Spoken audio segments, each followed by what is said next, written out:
Señor Tremosa. Thank you very much, Mr. Chair.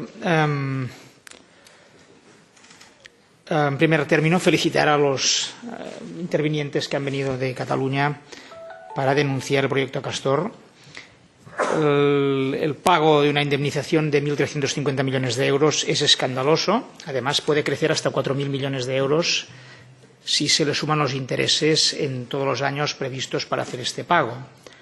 Por tanto, esta indemnización con dinero público va a incrementar la factura energética de la población española, que ya es de por sí la segunda más cara de Europa, y no es una situación muy responsable, teniendo en cuenta que España es uno de los países que más sufre por pobreza energética.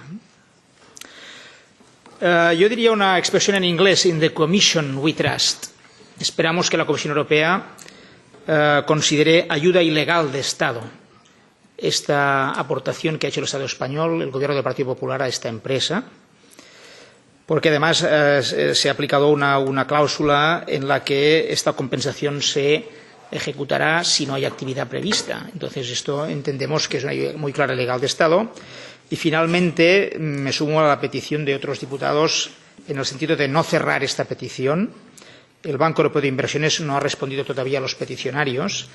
Y finalmente, decir que es una lástima y dice mucho de la marca España pensar que en otros países los project bonds del Banco Europeo de Inversiones han servido para financiar proyectos de inversión y generado riqueza, y en España no han ido para el corredor mediterráneo, por ejemplo, ferroviario, que hubiera aumentado exportaciones y actividad, sino para financiar un proyecto especulativo de un oligarca madrileño. Muchas gracias.